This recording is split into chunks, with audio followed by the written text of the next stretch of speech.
Ramaphosa to be able to make his remarks. Mr. President.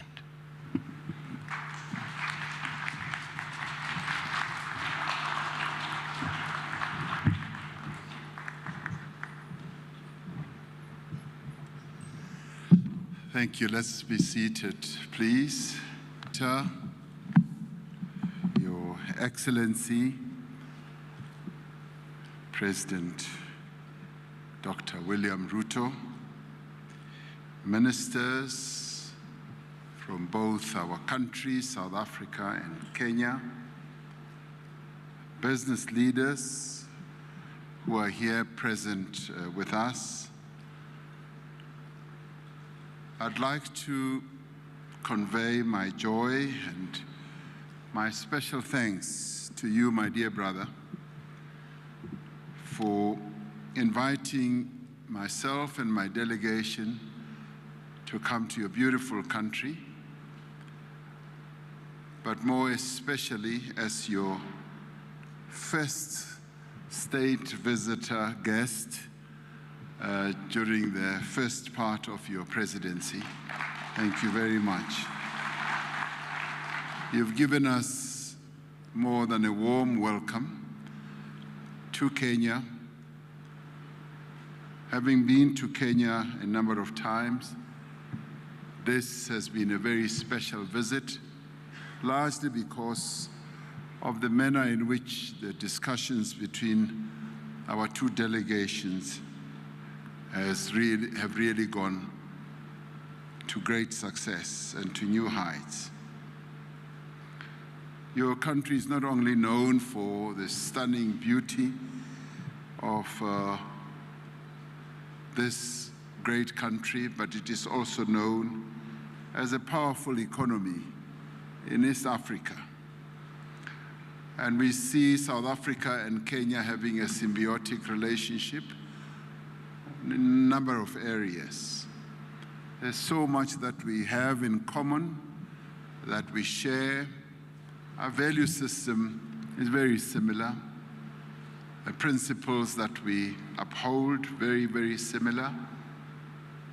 We're democratic, and you are too. You uphold human rights, so do we. Your governance structures, institutions, and processes are really outstanding. So there's much that binds us together as the two countries, and we are overjoyed with that. And our visit to you comes at a time when the world is facing enormous challenges, and we've just been recovering from COVID-19, and that too was an enormous challenge. I just want to speak on some of the issues and reiterate and endorse what President Ruto has just been saying, particularly about the enormous opportunities that we have on our continent in relation to our positioning in the world, in relation to our population as a continent, and in relation to the youthfulness of our population, and also get us to look back where we've come from. We're a continent that is quite resilient. Sometimes we browbeat ourselves into helplessness and submission and all that.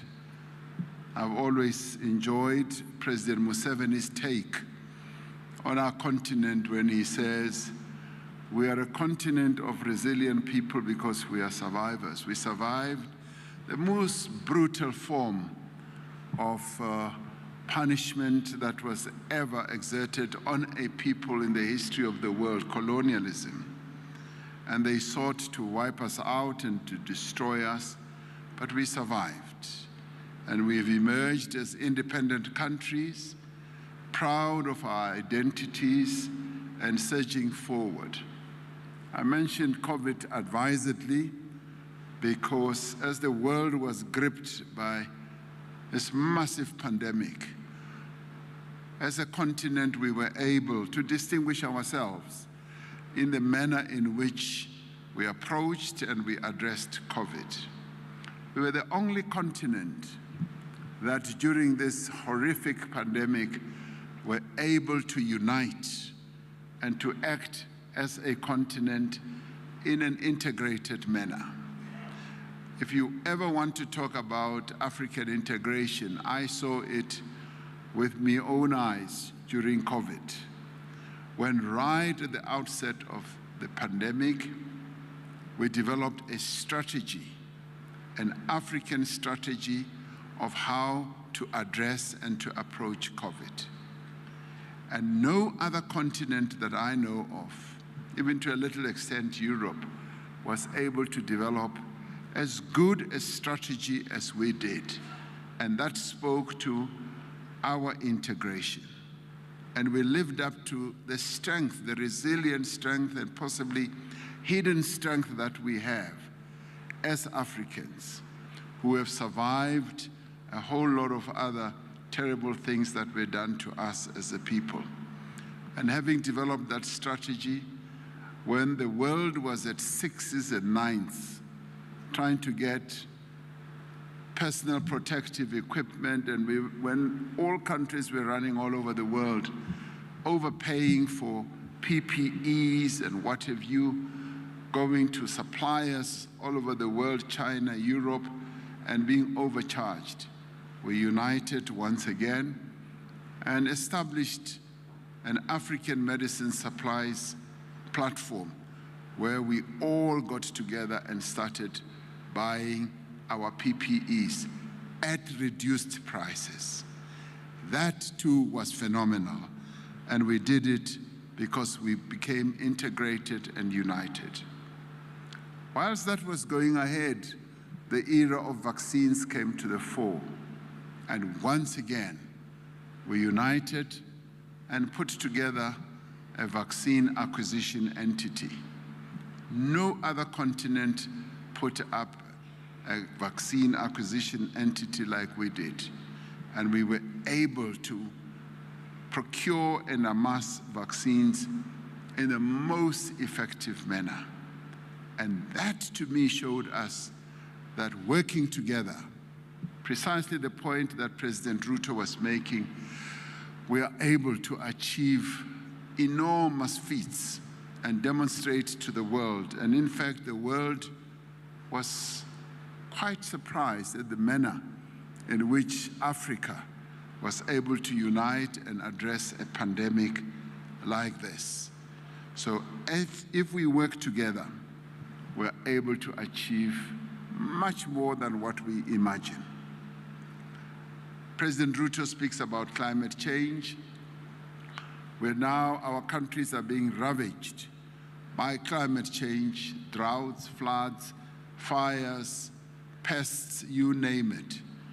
And it is this that, as President Ruto is saying, that we need to unite and work together and address even climate change. And out of it all, we should be able to see new opportunities, as President Ruto was saying, new industries, new sectors, and make sure that we enter those new sectors and excel in the most outstanding manner. Having just returned from COP27, held on African soil in Egypt, where the stark realities about climate change were demonstrated to all, as Africa and as African leaders, we made it very clear that our countries cannot afford a further rise in global temperatures, but we also collectively called upon the more developed economy countries to honor their commitments. And they have been making commitments over and over and over again. In COP21 in Paris, they made a commitment that they would be investing $100 billion or making available $100 billion per year. They have not met those commitments. Now, collectively, a number of African leaders who were there, all of us, one message, several voices, we said we want them to address the loss and the damage that our countries are suffering from. And once again, Africa is showing a great deal of integration of thought, effort, and articulation by saying to the world, we want you to address loss and damage. We are hardly responsible as a continent to the damage that has been done and continues to be done to climate, and we therefore want you, yes, to pay up. It is about time that the money is brought to Africa to enable us to address the damage they have caused to our climate.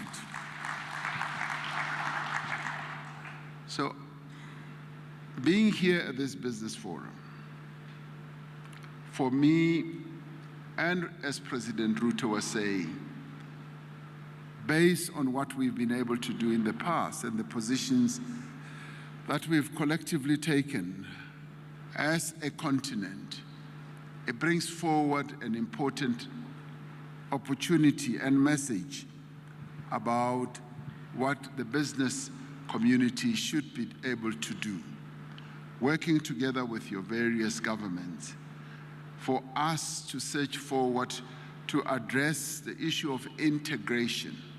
It is about time that indeed Africa is more integrated.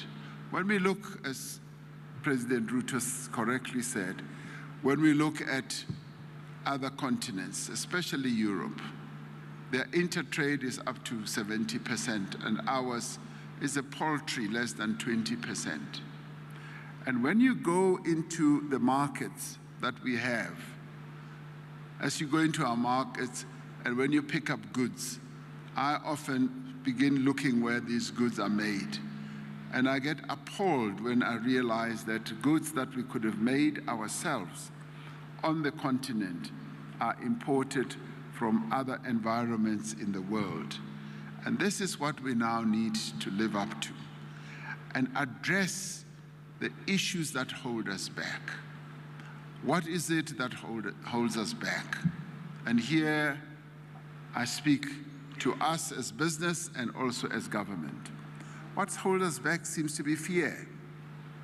Fear of the unknown, where we almost fear our own shadows and are worried about surging forward, confronting those shadows. Today, we were able to announce, for instance, that there should be visa-free travel between South Africa and Kenya, by Kenyans going to South Africa, that you no longer need to have a visa. Now, I'm able to say, what has always held us back, I was saying to President Ruto, is a fear. We possibly, as well, as South Africans, we were afraid that by opening up the doors of South Africa to Kenyans, we are afraid that in will come all those undesirable elements that just want to transgress our immigration laws and so forth. And today we were able to say, let's ditch the fear. Let's open up South Africa to Kenyans to come to South Africa so that you can come and do what? And trade with us.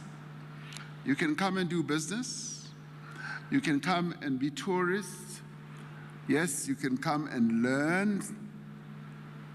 Many young people want to come to our learning institutions. There are many people who want to come, yes, to our hospitals. There are many people who do want to come and visit their friends and relatives. And today, that's precisely what we've done. Got rid of that fear and to enable us to triumph over fear. And of course, we've reached a very good agreement with Kenya that we are going to monitor this process. We are going to be hands-on, and it's not going to be a loophole that we have opened for those who want to transgress immigration regulations and who want to come to slip into South Africa without proper papers and so forth.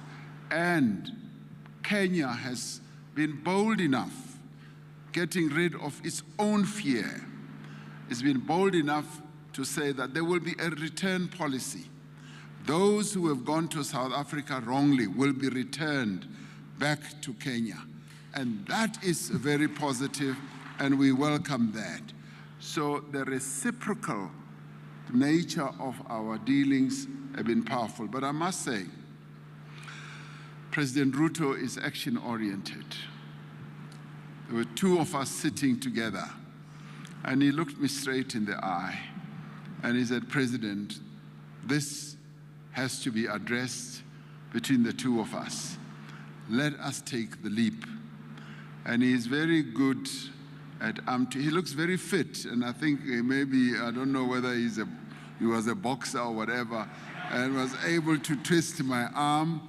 And with that, we were able to agree that this is the new dispensation that we are introducing.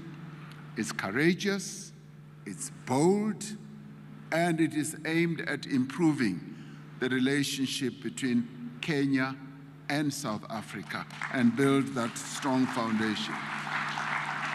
But more than that, it also builds trust, not only between the two of us as leaders, but also builds trust between the two nations, that we are two peoples on our beloved continent who can trust each other to do the right things, and who can trust each other to trade with each other at a diplomatic level, at a political level. There is a great deal of trust that we can rely on. The other thing that holds us back is bureaucracy and a regulatory environment, which President has already spoken to. And we already identified a number of things that we can do to unlock the way we deal with each other and unlock unnecessary bureaucracy, red tape, and unnecessary regulatory strictures. And my sister, CEO of Transnet, was articulating that very clearly, that sometimes we have these phytosanitary rules that only apply one way and so forth, and we do need to have great standards that we can all apply to or conform with. The important thing, though, that was clearly demonstrated today, we've got a really good team of ministers and officials who have demonstrated that they are willing to do what is necessary. And Minister or Secretary of Trade here in Kenya, on his very second day in the job, immediately came to sleep in South Africa to begin the process of unlocking some of the constraints and the strictures, and sit down with Minister Patel, and they've made enormous progress just in a short space of time. So I really applaud them, and the same applies to our other ministers. So we've got ministers on both sides who are determined to improve the relationship between South Africa and Kenya, so that we are able to capture the opportunities that lie ahead. And that behoves well for the future relationship between us as we open channels for you all as business people. Now, I'm particularly pleased that there are so many of you who have come here from both South Africa and here, and we hope that you will be able to move from the contacts that you are making to contract, because the opportunities are many. They are even unimaginable. And all we want to do is to open those opportunities, because our continent is hungry. It has a great appetite for industrialization, and it has a great appetite for new investment in factories, in logistics systems, and I'm very pleased to hear that Kenya is going to set up warehouses in South Africa for Kenyan goods that must come into South Africa. We welcome that and we are open to that. Before coming into this meeting hall, President Ruto was ushering me through the various stalls that were here, and he's a very good salesman. All morning he's been trying to sell me Kenyan tea, Kenyan coffee, avocados and all that. So as you see me, I'm full of tea as it is now, of Kenyan tea. So the opportunities are enormous. And as he was speaking up the opportunities, I want to reiterate that indeed, we just see great opportunities. And opportunities that straddle between the private sector, opportunities as well as the public sector. Opening up the Kenyan market for both our state-owned enterprises as well as our private sector. But similarly, President Ruto, I'd like to say, we want to open up also South Africa's market for your goods and services, and indeed for your public sector companies that can come to South Africa to do business. So in the end, it should be a two-way process. I was also particularly pleased to see a stall where medical products are also manufactured here, which speaks to precisely what I was saying earlier, where we were able as the African continent to push the world to get us to manufacture our own vaccines and to push the world, the WTO and so on, where we said we want to be able to manufacture therapeutics and diagnostics as well. So it was a joy to see a company here in Kenya that is already making that. We've had enormous breakthroughs. And as we make these breakthroughs as government, we are saying we want the private sector to follow in suit so that you notice and see all these opportunities that can be capitalized on. Now, the Africa Continental Free Trade Area is another great opportunity.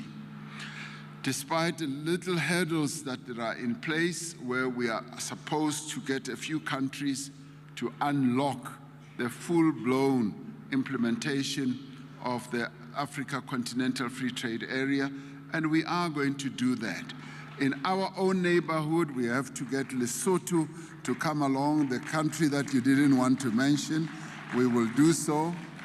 And in your own region, you've got others. Now, imagine the two economies. And let's not forget that Kenya and South Africa, Kenya is a very big and vibrant economy in East Africa. And South Africa is a big and vibrant economy. So we link the two regions in the world, and I've often said we link with that we did take up the opportunities. And now we've already demonstrated that we can. We can make vaccines here on the continent. The agreement that we got the world to start focusing on is to say there are a number of countries on the continent. South Africa is one, Kenya is one, yes, Rwanda is one, Senegal is another, Egypt is another. We can make our own vaccines. Just open up the regulatory strictures in the world. And that we have achieved. We're now pushing for therapeutics and diagnostics. And I think we will succeed if you, as business people, demonstrate to us that you are willing, ready, and prepared to take up all these opportunities that we're making, opening up. So that's the question of fear. We must get rid of the fear that we have, and the regulatory strictures we will take care of. So the opportunities are enormous, and I'm really glad that we can have this opportunity for me and President Ruto to come and hear your report. It's a very good report. It's a positive report and forward-looking. It enables us to unlock opportunities for trade between our two countries, and we will want to take further steps to increase overall trade. We already heard that trade can scale $1 billion, and it can go even, between our two countries, it can go even further. And when we talk about trade, when I talk about trade, I'm not talking about one way. It's not only South Africa to sell, it's for Kenya to sell. I want to see Kenyan tea and coffee in South Africa as well. So we want to open our market, and we also want to open up investments. On the public side, President Ruto has already said, in housing, where, yes, we have developed a really good and special skill. We've built 4 million houses, and you need 2 million. We can work together. But in working together, we want also to build capacity to transfer the skills and the capabilities, so that as Kenya, you can also come and build houses in South Africa in time to come. So it has to be seen as a two-way process. So if we can look at all this in a broad sense, we will find that the sky indeed is the limit. We've got endless opportunities. And on our side, we want you as the business community not to tire, to keep raising the issues that are important to you. You've got great access. President Ruto is accessible to the business community here. And as we were going around the stalls, nearly everyone was focusing more attention on President Ruto, forgetting that I'm a buyer of Kenyan goods. They were focused, and I said, no, that is a good sign, because they look at him to unlock opportunities. Way back home, they look at me also to unlock opportunities. So both of us are accessible, are able to see how we can open up the opportunities and support you. So what I can say as I conclude is that we are here to support, to egg you on. Similarly, you as business people, take up the opportunity of having two governments that support you, two governments that want you to succeed, and two governments that are hungry, that are determined to grow our two economies. These are two strong economies in two parts of our continent. Let us work together. And that is what has brought me and my delegation here. And I'd like to thank you for being here and also for reporting to us as well as you have. Thank you very much.